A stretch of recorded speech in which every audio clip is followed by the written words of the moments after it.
live stream today.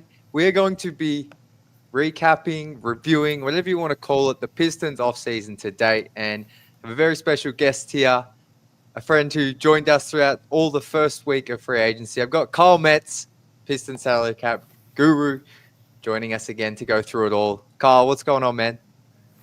What up, everybody? It's going well. Been a busy week. You can see I'm at my office because the the city decided to cut my internet while they're clearing some brush. So we luckily we're still able to make it work.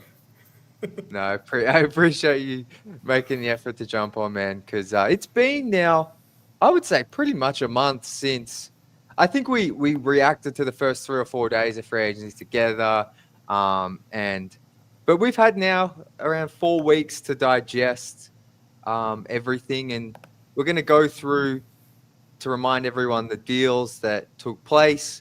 We'll also touch on what else could happen before opening night. But just before I get into the players that came in and out of the roster, how are you feeling just as a whole about the Pistons off season now that we've had some time to kind of think about it? Yeah, time has definitely helped. I feel a lot better than in the moment, for sure. Yeah, I think I saw a stat come out. I wish I would have tagged it before we hopped on here, but like the fastest closeouts by defense per player. I forget who tweeted that out. Maybe you did. But it was like Malik Beasley was like number 2 for last season, and Duncan Robinson was like 5 or something. They're both of them were in like the top 5. And so that gave me a lot of like, and I've watched some other things and listened to some other people talk about Duncan Robinson. I'm really excited about him. The deal one is a steal, and we'll get to that. But basically, a 1-year deal, and it's almost better than 1-year deal because they can trade it to someone who's trying to shed money, and we can talk about that later. But so that's a great deal for Duncan Robinson. He replaces what Beasley brought, and he's bigger. You know, he's not much more of a defender than Beasley is statistically, but in theory, he could be. You know, like now he's also 30 something, so he is what he is. But he's at least bigger, so you feel a little bit better just from a size standpoint having him out there.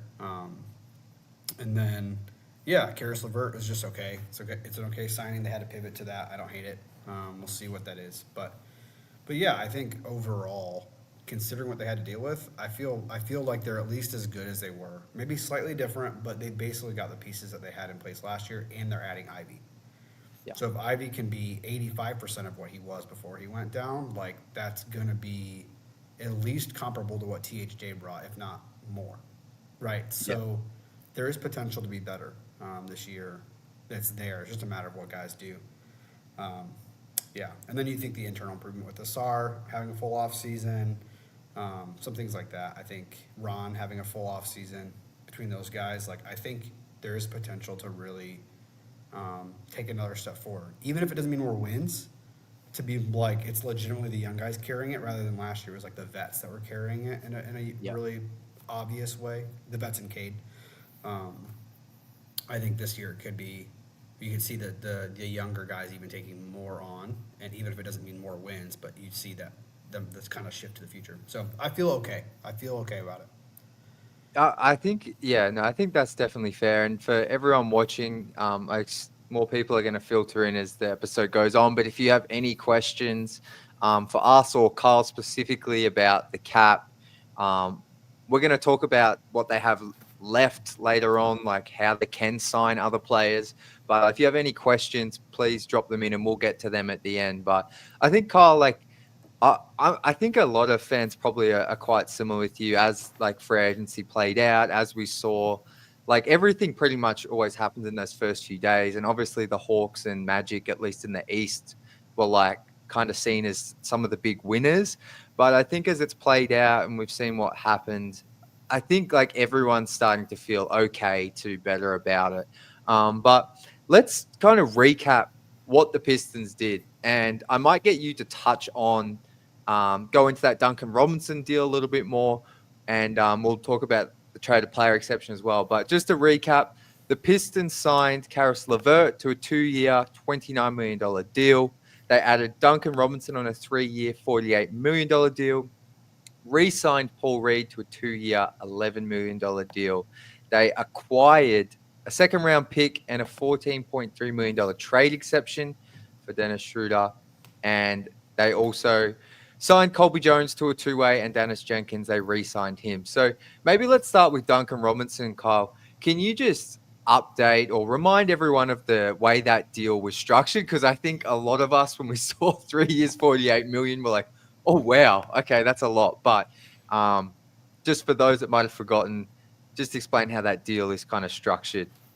Yeah, absolutely. So remember this was a sign and trade, sending out Fontecchio to Miami, and so what they did was they maximized the amount of money that they could take back from sending out Fontecchio's salary this year. So they structured his contract. They front loaded it, so it's $16.8 million in the first year. The reason why they did that, one, because this year and in future years, as the cap grows, the salary bands grow. So what you can take back in a salary also now grows with the percentage of the cap. So like last year, you could, depending on the range, between like 7.5 million and 29 million, whatever. I need to lock down the numbers. It's a simple calculation. I just haven't done it. But you could bring back 7.5 million. Well, this year that expanded, and so it's eight. You can actually add 8.5 million to anyone who makes 8.5 million or 32 million. It's like in that range. Otherwise, it switches to the 125% of what you're sending out plus $250,000. So that's what they call the extended trade band or the extended trade exception. It's another weird name, but they maximize what they can bring back with Fontecchio so that one, if they want to trade Duncan at the deadline, that gives them an extra $2.5 million in salary to play with. It's a big deal when it comes to those deadline moves and making that money work. And then year two of the contract only has $2 million guaranteed, and so it's like 15.9 million is the base salary, but only 2 of that's guaranteed, and then year 3 is completely non-guaranteed. So there's a lot of flexibility. Those non-guaranteed years are better than team exceptions in the sense that they can send out as much salary as they need to match to make things work. So let's say they don't trade him at the deadline, but they want to trade him in the offseason. They can use him from anywhere from 2 million up to 15.9 million as outgoing salary, depending on what they need to match. And so it gives them a lot of flexibility in terms of moving him. And then the team can it's basically an expiring next year. So basically it's an expiring contract for the next 3 years with the option of building it as a salary filler. So it's literally designed just to be a salary matching tool. And he's going to fill a need this year, at least until the deadline, if they don't want to move him. So that's how that works. It's like when you dive into it like that, and I think like initially the Pistons got some heat, even maybe from some national media members who maybe hadn't looked into the specifics of the deal. Everyone just thought 3 years, 48, like what are they doing? But like you said, it can be a really useful tool come the trade deadline, and it is essentially an expiring, even. Could you even say, for this season as well? It kind of is. It's 2 million. It's 2 million next year. So essentially, it's a 1 year, 1.5 year, $18 million contract. Essentially, is what it is. It's perfect for what they need. It's similar to what I was proposing with giving THJ like 20 million or 24 million as a 1 year deal. It accomplished that same thing with a player who is going to fit probably better into what they're trying to do anyway. And so it is really that. It's just an expiring. Yeah, no, it's that deal. And just Duncan as a player, like the more I've looked into his game and what he can do, I truly don't think even Malik Beasley could probably replicate what he did last season. So I think getting Duncan, who I think can give you a lot of what Malik brought you, I think he can give you some more in other areas. He might not have the shooting season that Malik did, but I think it's going to be that's a really good signing, I think, for the Pistons. And I guess that brings us to the other, player acquisition, or the only other new free agent they actually signed was Caris LeVert for 2 years, 29 million. So that was the mid-level. The taxpayers mid-level? No, non-taxpayers, sorry. Non-taxpayer mid-level, yep. Yep. And is there anything else we need to know about that deal? Does that mean now, I've probably never even thought about this, but considering Caris is on that, does that mean the Pistons can't offer a mid-level until that deal's off the books? Is that correct? No, that's not how that works. They get Okay. it every year. As long as they're non-taxpayers, they'll have that available Okay. to them. And we'll get into kind of where they stand in relation to the tax here in a minute. But yeah, so that's just a standard 2-year deal. So short term, they can trade him if they need to. Again, it's more salary matching. If you put those two deals together right there, Duncan and Caris LeVert, that's $31 million in outgoing salary, which means they can bring basically back a $40 million player, right? So Yeah. we're already talking, you throw in one more player, you can get Lauri Markkanen at the deadline, right? That's that's the realm we're talking in right now. That's why it doesn't hurt you. It's a 2-year deal, and you needed some depth there. I think he's a way better player than Dennis Schroeder, and that's basically what you're paying Dennis last year. And again, it gives you trade flexibility. So we'll see. We'll see how much. And if Ivy is what we want him to be, it's not going to matter. Like, Yeah. Karras doesn't need to be all that much. He just has to be depth. And so, the other thing I want to say about if Duncan, if we can swing back real quick, Duncan Robinson's never played with a real point guard, quite frankly. Yeah. I don't think Like, he's played with a point guard that averages more than 5 assists per game since he yeah, came to Miami. I think maybe in his first season he might have played with Goran Dragic. That, But but like, he was averaging yeah, 5 points a game. He was a scorer, he's never probably played or with a 5 pure assists. Sorry. playmaking. Like, Jimmy, I think is kind of a bit of a playmaker, but he's not. He's nothing like Cade. So that's a really good point as well. Like, he hasn't played with a guy who can create the open looks. I think Cade will create for him. So Right. Exactly. And I think that's something to be and he's actually been more consistent than Beasley has the last 3 or 4 years. So like Beasley was never going to replicate what he did last year. And there's a chance that Robinson could touch that, right? He could very much like see his numbers grow just because of the role he's going to be in and who he's got passing to him. So I wouldn't underestimate that. Now he might not, and I don't want to blow too much smoke there, but it's just we don't really know what he can be with his movement ability and his ability to read and kind of react to the defenses. He's improved in that. With Cade reading the floor with him, it could be really cool. It could really unlock him even more. no, I think it's a great point, and even to just bring it back to Caris LeVert, like I love what YouTube says. YouTube user says here about him potentially being our second best on ball perimeter defender. Like I think even what I liked it in the moment, but the more I've had time to reflect about it, LeVert and Robinson are just taller than THJ and um Yeah. Bees. Like I think Malik's 6'3", 6'4". I think THJ maybe 6'5" on a good day. Like I think Caris is like 6'5", 6'6". Duncan 6'7", 6'8". Now I know Duncan has defensive deficiencies. I'm not going to sit up here and pretend like he's going to not get picked on in the playoffs, but I think LeVert certainly doesn't, like YouTube user outlined. And I think both of Duncan Robinson and LeVert, a lot of people know about LeVert's bucket getting ability, but I think like off the dribble, but I actually think Duncan Robinson has a little bit of juice as well as like a guy that can off a closeout, like make some really nice passes. Like I've actually seen some compilations on Twitter of like his passing, even his floater game. So I think you get a little bit more in the shot creation department for sure, more size, more defense with this duo than you did with the previous, I guess, duo we had in that THJ and Beasley. So I look, I think maybe the last thing on Caris, having a look around at some of the deals that got handed out, do you think 2 years, $29 million is fine for him? Yeah, because there really wasn't anyone else to give that to either, right? If they don't use the non-tax, like who else would they're going to spend it on? Like who? Mhm. Like you know what I mean? Like maybe a 4, but you're not giving Trey Lyles $14 million. Like you don't need to. The only way they would have been able to use that differently is if they were able to swing a trade for like PJ Washington, but there's no indication that was ever on the table, right? So we can have our wish list guys, but frankly, this was the best that they had. It filled a need that they were trying to with Schroeder leaving. And they still have that 14.3 million TPE that they can use that to go get a 4 if they want to, right? So even if that deal is still there, they created that in a sign and trade. And so I think there wasn't much else to do with it. And again, it fills a need.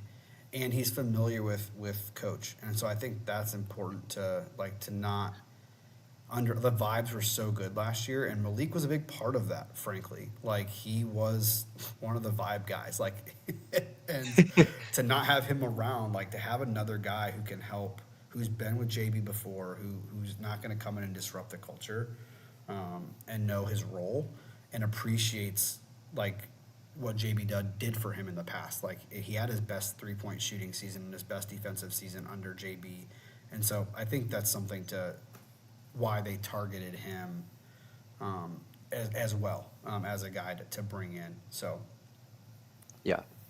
No, and I think maybe just before we get to our grades for the off season here so far, I do want to just go into the traded player exception, because even still, like we did a lot on it back when it was all going down, and I learned a lot, but I even sometimes still see some people putting out stuff with the traded player exception, like adding it with player salaries to send it out. So I think it's worth just quickly rehashing how that traded player exception that the Pistons got from the Kings can actually be utilized.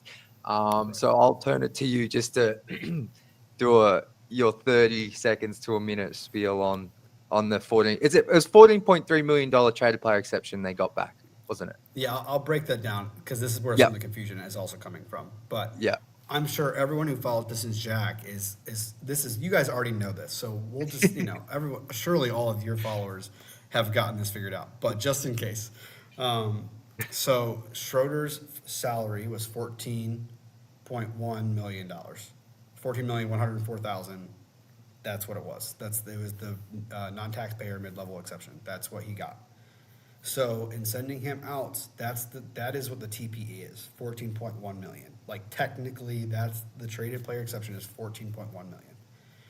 With the traded player exception, you cannot aggregate that with other player salaries or any other exceptions. It is what it is. The player or players have to fit inside that bucket, plus $250,000. So that's why I've been saying it's 14.354 million, because I'm adding in that 250,000, because essentially it's not like base, it's not a percentage of anything. So it's weird reporting. Like I don't know why they do it that way. It's probably just for accountants to be able to keep the book clean. But like technically they can bring back the exception was 14.1 million. They can bring back 14.35 million because they get that $250,000 buffer on top. So if you want to see a player come back in that, they have to make salary less than that. They can bring back multiple players into it. They can use it in multiple different trades throughout the next year. They have the calendar year from when the trade went down to use it. And so they can split it up amongst different transactions and different, or multiple players, but it can't exceed that $14.354 million. Yeah, no, well explained. And so, let's just say for some reason, I just want to do an example. Let's just say for some reason, the Dallas Mavericks season doesn't go the way they planned. They got too many guys in the front court, and for some reason, PJ Washington becomes available. Would this work? The Pistons could offer like a future first and a second, and that's it. And they could bring back PJ Washington because he fits into that traded player exception. Not the most realistic deal, but that's something that could work. They can send out picks, but no player salaries. Correct. Yep. They could get him. Now they could send player salaries back, but they don't have to.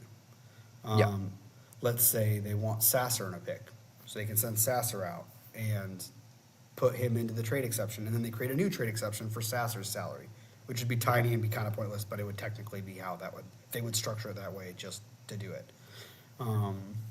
But yeah, so let's say they want, same thing, like let's say they want it, it's a bigger deal involving, Tobias for some reason, right? Like they can now pull players into that exception and then create bigger exceptions if they send out salary, just for the sake of making value work for the team, but they don't need to in order to make the money work. Oh, okay. I didn't know that part. So yeah, just back to the PJ Washington example. So say the Mavs wanted Sasser in a pick. How could could you just go through again? Would that be like Sasser to the Mavericks be a separate trade that creates a new exception, or how? Essentially how it works is the trade trades can be like, depending on what side the team is on, like the team's allowed to structure it however they want, regardless of how the other team structures it. So Detroit could essentially, they could take back PJ into the trade exception. Let's make it someone more like Robinson, just they could send Robinson out, and then they would now have a $16.8 million trade exception to use because of Yep. how they structured the deal. Okay. Because they pulled him into the trade exception rather than using Duncan's salary to match it. They could pull it into the trade exception and create a bigger trade exception. Okay. And the Mavericks can do the same. So if the Mavericks send Detroit PJ into the trade exception and they don't get any salary back, they now create a $14.1 million trade exception for PJ's salary because they sent that back. If they bring Sasser in, then they can create like a 13 or it's like 11 million, right? So they subtract Sasser's salary and then they create that. So Okay. yeah, they can. There's other ways to basically use the trade exception and still send money out to create new trade exceptions. Trade exceptions. I've never this off season. I've definitely learned the most, and I just learned some more then. But I think we've covered that. I can see a lot of people bring up Malik Beasley in the chat. So obviously, I look. I don't think we really need to cover who left the Pistons team. Maybe before we talk about Malik and that situation briefly, is there any player that's left the roster or that you are concerned about their absence for the upcoming season? I think Not really. Like I said, I would have liked to see them be able to somehow keep THJ and use him as salary fodder, but they took care of that with the guys they brought in. And so, yeah, no, I don't think there's anyone that I'm like devastated about at this point.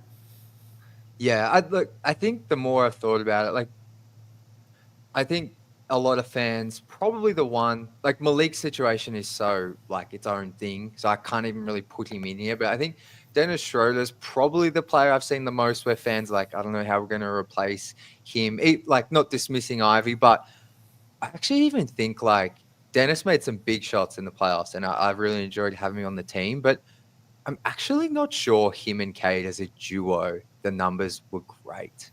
Which, They weren't. They weren't. And yeah, if you look at LeVert's numbers, career numbers compared to Schroeder's career numbers, they're yeah. not different, like hardly at all in terms of shooting percentages and things like that. And so, frankly, like he's bigger, he can do more things on defense. Like I think that outweighs what you were getting with Schroeder. And Schroeder had an uncharacteristically good shooting Yeah. season in the postseason, especially.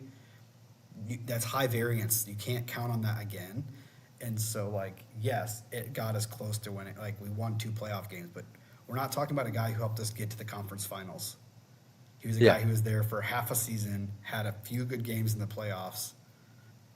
Like, we need to pump the brake. Like, he was good, Yeah. but LeVert can probably give us some of that and more.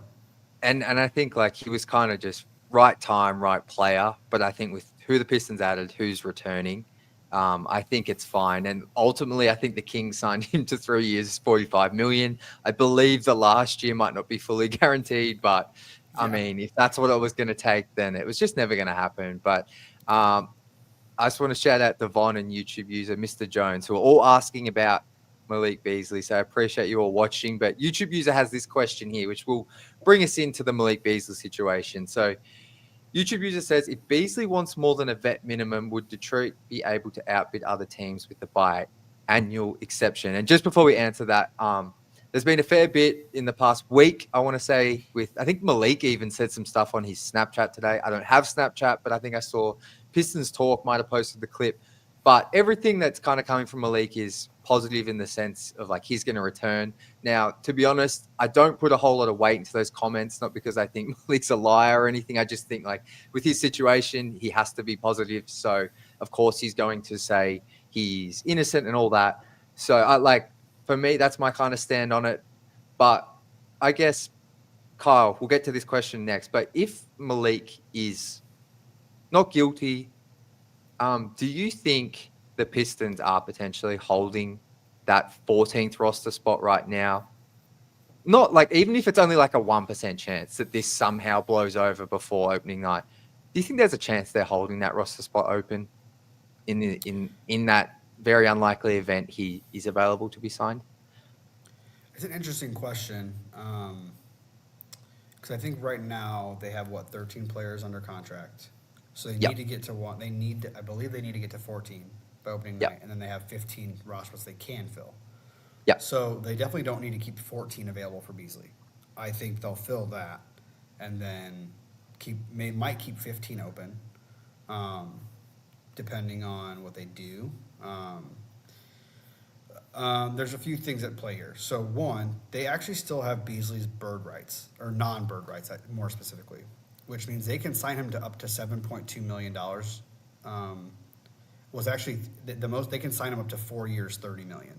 Actually, is the full what they can give him. He won't want 4 years, but they can sign him to a 1 year, $7.2 million deal, or prorated for whatever that's going to be when he comes back, which helps. And so, yes, they can outbid every other team with the biannual.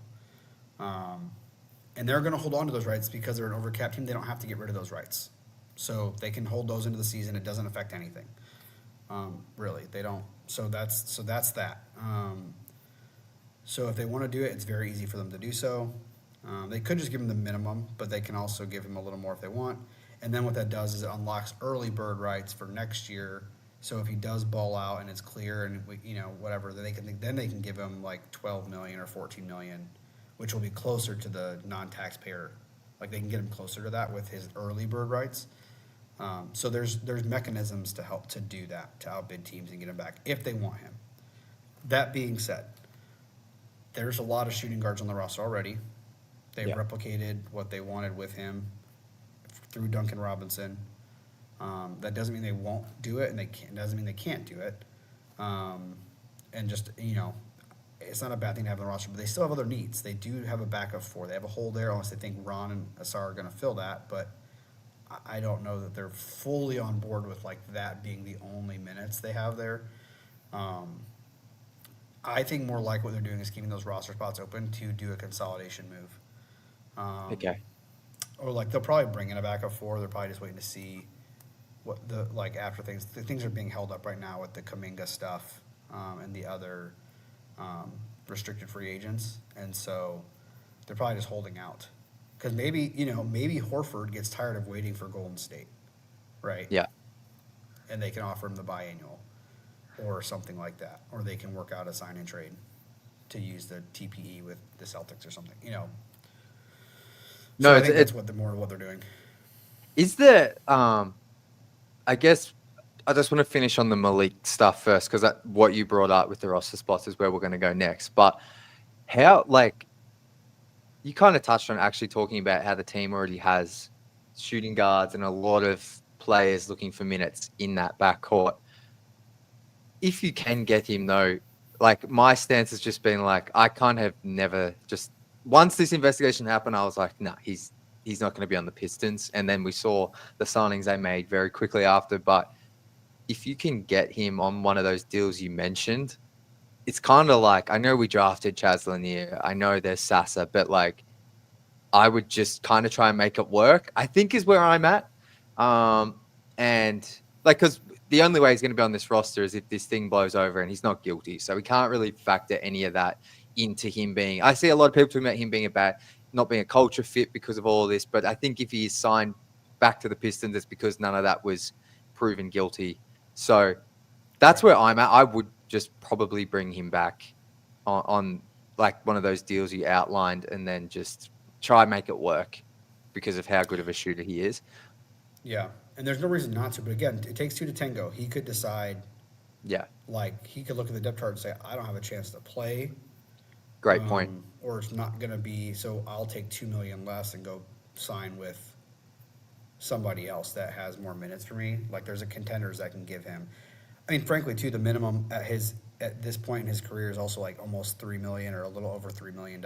So the difference between 3 and 5 and 7 for him with money troubles might make a big difference. But the point is he's not costing himself that much in the long run, other than if he really wants to think those early bird rights will hit for him for next year. It all depends on what Detroit wants to do. Yeah. And signing him back would give them more flexibility to trade Duncan at the deadline, or even in the next 60 days. They don't need to wait for the deadline. Yeah. It's just like 60 days after signing. So, like technically, No. people come available by what, December 15th or something. Yeah, So, that's right. So moving on then. So like you outlined, the Pistons have 2 roster spots left. They have to fill one before opening night. You kind of just outlined some of the scenarios. Is there so they obviously just re-signed Dennis Jenkins on a 2-way. Could they, in theory, though, waive him and then re-sign him to the regular roster on a normal deal if they get closer to training camp and haven't filled that out? I know that's unlikely, but it was just a random thing that popped into my head. they don't need to waive him. They can just call him up and convert it to a standard contract. So that's how the two ways Okay. work. You can just convert the contract. Okay. And there's benefits to that. I haven't not dug into those kind of transactions, but yes, they could very much bring him up on the active roster pretty quickly. Yeah, got you. And I think like I was going to go through some available free agents here that they could look to fill. Obviously, Chris Boucher signed with the Celtics yesterday, I believe, which I Yep. know for a lot of fans was a name that everyone was talking about for backup 4 and someone to add to the front court. But I think like you touched on it, it does feel like for at least even honestly, maybe most of August, those roster spots are just going to sit open. My gut feel is Trajan might do what he did last year and just keep the 15th one free. Can you just talk to a little bit like the flexibility of having that open roster spot, how that could potentially help you in deals approaching the trade deadline and after that December 15th deadline, I guess, where every player is available to be traded? Yeah, so because they have, there's a few ways. So for the Pistons specifically, I'll do this. A lot of teams keep it open because of apron issues, or they're over the luxury tax. So they don't want to spend the money on a player that they're not going to use, so they keep it open and just cycle through like 10-day contracts, things like that. For the Pistons, because they have that traded player exception that they can take in without sending anybody out, that having that roster spot open means they can do that without having to cut someone to make that work. The other thing, what this is important. So the Pistons right now currently stand about 22 million, 22.8 million under the luxury tax, and so if they bring in a $14.3 million player, there's still $8 million in wiggle room there. So they're not really like, I don't think that's as much of a concern. But let's say they use the biannual on like a Trey Lyles. Now you're talking your roster's full, like, and then they bring someone in with a 14 point, just say they bring someone in. Now you're looking at a full roster with 3 million under the luxury tax, which kind of kills your flexibility to make deals at the deadline without then pushing over. Right? Yeah. Remember, if you remember that $18.5 million band, like now, if they bring in a $14 million player, they're right that $8.5 million band. It's like that's exactly what they're under for the luxury tax, and so they could go make a move, bring in $8.5 million more than what they send out, and still be under the luxury tax. That's pretty strategic and important. Let's say if they want to make a big move and go get someone like Lauri Markkanen, let's say they try to make a swing for XYZ player. Doing that and staying under the luxury tax this year is probably going to be important for them because you start paying more for repeater tax in the future. So they're not going to want to push into that until they have to. So that's also why I think they're not just going to bring a guy in just to do it, because then you're making the ability to bring in salary. You can, before hitting the luxury tax, you're limiting that flexibility. So I think that's really the reason. Yeah, no, that makes total sense. I guess what is this wasn't on the outline, but I kind of want to ask you, what's your gut feel with the extensions for Jalen Duren and Jaden Ivey? Because I think that all ties into a potential move at the deadline. That wasn't going to be on the outline actually. Because I think when we're talking Kyle about may want Lauri, I don't know. It's just someone that's gettable. That's the only reason why I'm using him as an example. I think he's just the most gettable, or seems like the most available all-star, I guess, at the moment with what we know. And fits decently well next to Cade. Like Yeah. there's reasons why he kind of makes sense. But My gut feeling. So today actually is the last day. If I'm correct, I could be slightly off on this. Today's the last day to extend someone and have them be trade eligible by the deadline. So because Okay. we didn't get extensions today, I still think a Duran extension gets done.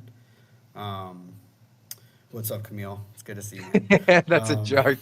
That's Yeah, Pistons turkey. I know yeah, he's. yeah. Camille and I are buddies. Um, The so basically, I would say at this point, so a couple things to keep in mind. I think Duran probably gets done be, because, or maybe I should say, if Duran gets done, this is why. It's because they both kind of have an idea of what the center market is at this point, and Duran's going to take the money that he can get because he knows it's probably risky to try to hit the market. We've seen right now restricted free agency is going to be nuts. Now next year there's more teams with salary room, like salary cap room, so it may not be as challenging for next year's restricted free agents as this year, but still no cakewalk. Um, and so I think Duran could potentially get done, also because I think it's harder for the Pistons to replicate what he does midseason. They definitely don't have someone on the roster that can replicate what he does already. And again, whether you think that's a good fit for Cade or not, that's a different debate. But what he does and what he does well, they don't really have someone who immediately steps in to cover that. He's the There's only not a lot guy of over guys, like 6'9" on the roster, maybe right, 6'8". Like right. he's the And there's not only. another, Yeah, and there's not a lot of free agents that can really do what he does, yeah. like, or that have the ceiling that he does, right? And so I could see them agreeing to an extension for him in this season because I don't think they're going to trade him midseason. I just don't. Ivy, on the other hand, I think wants more than they're willing to give him right now. And you're seeing even Trajan's reluctance, like the whole league's reluctance to give like a combo scoring guard. Like that's weird. It's weird, but it's not valued right now.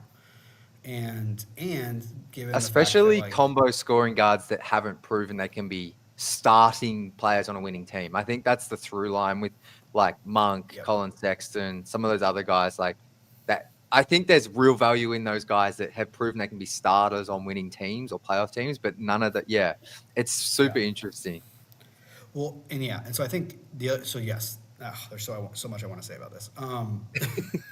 Go for it. Sorry, I cut you off, So but I just think no, it's a you're great good. point. I'm trying to keep it consolidated. So I think there's a chance that Duran gets done before the season starts because I don't think they're trying to trade him. The reason why I'm saying that is because it's actually easier to trade Ivy at this point without an extension, and quite frankly, it's the only way to legally trade him this season without an extension at this point. Because of the poison pill things, and so even if he's on an extension, it makes it harder to trade at the deadline because then salary matching is really weird, and we don't need to go into all the details, but it just if a player's on an extension, salary matching gets really crazy because the outgoing doesn't match the incoming salary, and then you have to work with that. And so, yeah, and there's no way that either one of them are going to take under $25 million a year. That just doesn't make any sense. Yeah. Like even because $25 million a year, let's just real quick, because their You're good. extension doesn't start till 20. It wouldn't even start till next season. And the projected cap is 164 million, and that's a low estimate. I think the league's just trying to be a little conservative. Like if you do, I don't know, I've tried off the top of my head, like 25 divided by 165. What is that? What? Like 12% of the cap, 15% of the cap. Yeah. That's so low for your start. Like Duran might Yeah. take 25 million, but he's not going to take under that, like on average. That's so when I was on, and I know you did an episode with Koo just before free agency, but when I was talking to him last week or the week before, I said kind of 4 for 100. But I'm no guru or anything, but like I just thought that was my gut feel of like what I would happily bring them back on, but I was like, I kind of don't think they would be over the moon with that. I think Duran takes that. Yeah. $25 million for what he is now. It's a good deal. And even what he could be, like, that's a good deal. For kind of, it puts him in that range of what everyone else is doing. And I think that's fine. But Ivy, there's no reason for Ivy to take less than $30 million a year, period. No reason. If you take the Jalen Green contract and just do percentage of cap, he should be making $39 million on average over the course of 3 years with a player option, right? If that's the baseline, it's like I'm better than that guy, you know? Like he's not going to take less than that. So he's gonna bet on himself. And I think that's why it doesn't get done. And honestly, I don't think the Pistons want to do it now because if they do want to trade him, it's easier to do it without the extension being done. I don't think they're looking to trade him, but it just doesn't make sense at this point. So that's why. Yeah. So if we're like, just to put a bow on this, so we both think 4 years, 100, Jalen Duren takes that. And I think YouTube users here says that's too much for a traditional big who can't shoot. I think like that is fair. I think though the Pistons and Duren would think he's not going to be a below average defender, and I think they would put stock into him improving, even if he's still not great. We did see some improvement, but it does seem like a lot. But then when you go back to like the percentage of the cap, 12, did you say it's about 12%, 15%? It's 15. If it's 15 for next year, and then depending on how they structure the raises, if it's 25 flat, then it's going to go down. Yeah. So it's look, I think JD probably does accept that, but Ivy I don't think is going to take 4 for 100. But I also don't see the Pistons offering him 4 for 120 of what he would probably potentially take. So If Trajan didn't want to get back Malik Monk for free, which is what we think was the deal, yeah. they did, and he was on a 3-year contract making like $18 million a year, Yeah. and is already better than Ivy offensively. Can we agree with that? Like, Yeah. definitely a more consistently good offensive player than where Ivy is right now. Yeah. And he's not old. Malik Monk is not old, and he didn't want to do that. Okay, so either he thinks that archetype is not worth paying $25 million a year, Yeah. or he's super confident that Ivy's going to be more than what he is and wants to keep that money open. So you could read that both ways. Yeah. But that's just something that is telling. It's telling to me that he didn't want to take that on. Yeah. The other thing I thought with the Monk thing as well is like, I don't think once we figured out what the Duncan Robinson deal was and how it was structured, outside of Cade, who else? No one's on the books after, as in for major money, like after, like not this offseason, next. As So in next for offseason, extension. next offseason, currently under the Goodbye. books is just Cade at $50 million. Isaiah Stewart at $15 million. Oh, so how did I get it? I forget about shoot. And then Caris LeVert at 14.8, Paul Reed for 5.3. And I don't remember if his second year is guaranteed or not. I don't have it as. I think that's just a straight deal. Yeah. But yeah, so there's a lot of options. And then Duncan, obviously, with the non-guaranteed. Yeah. So, no, I kind of wanted them to do the Monk deal, but now that was one of the ones in the moment. I think I just was like, I want like add the player, figure it out. But then thinking about it with like Devon says here, the years, the overlap with Ivy, who I would rather have, frankly, and believe in his potential. Yeah, I think everything worked out in a reasonable way. But Kyle, we've already gone over what I said. Like you said, I definitely would. You were right to point that out. I do know you had a certain trade for a certain player. You might have had some prepared, so I'm going to let you go to that, and then we're going to wrap it up with. I want to just get your projections on the rotation opening night because I feel like everyone's talking about backup 4, but just let's get to these trades or trade you had prepared. And chat, if you do have any actual like some questions, please chuck them in now. And hopefully we can get Kyle to answer them at the end. Hey, I would be more than glad to. We can skip my fake trades. We can do questions. I don't need to. Give us one. Give us one. Okay. Let me ask you, Jack. Would you trade? So let's say at the deadline, would you trade Tobias? Yeah. Asar. And who is the last one? That's gonna kick me. What did I do?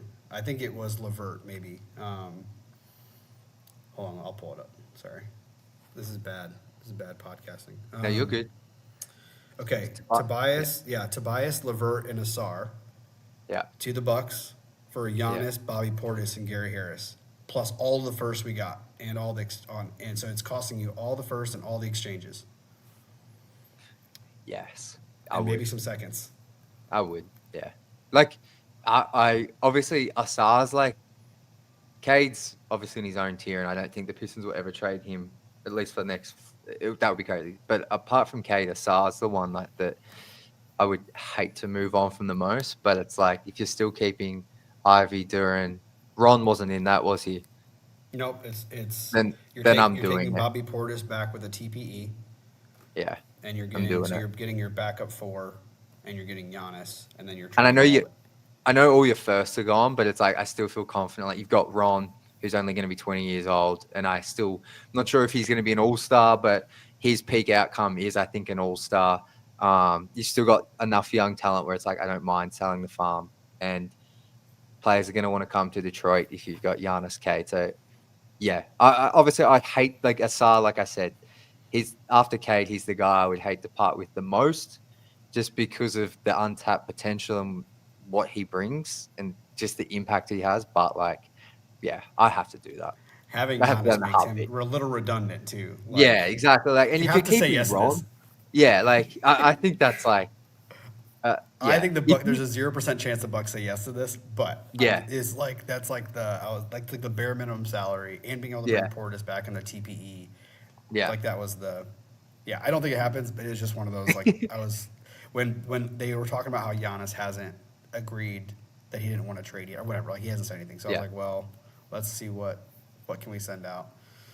I do think But as well, like JD and Giannis, that would be a pretty good duo defensively. I think that'd be really exciting. But all right, let's wrap it up.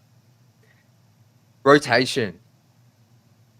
A lot of people wondering who's playing backup four, who's playing a backup four. I've been banging on about it for about a month and a half on the channel, but I think I know where I sit now. But what do you think the rotation kind of looks like opening night? And like you can just go off base of roster now, or you can predict a potential move. But where are yeah, you at with it? yeah, I think similarly to, and I could be wrong, but similarly to how they've been basically saying they want Ivy to be the backup point guard. They did this last offseason. They're doing it again where they're not really signing. Now, Caris LeVert can do some of that, but they're not like going to get like a traditional point guard to come in and take those minutes. I think they might do something similar with the four, to be honest. Like, I think they want to give Ron and Asar as many minutes as they can. And with all the guards that they have, the most natural way to do that is giving them some time at the four. I don't love that necessarily, but I'm not an NBA coach, so what do I know?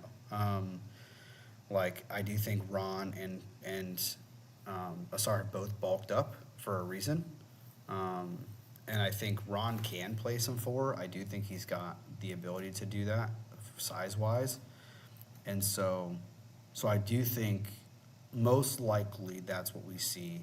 The backup four is a combination of, yeah, Ron and Asar, and maybe some Bobby minutes, but he didn't show as much in the summer league as I think we were hoping. But on a night where they need to rest Tobias or do, if they're doing some maintenance, like why not give him some minutes?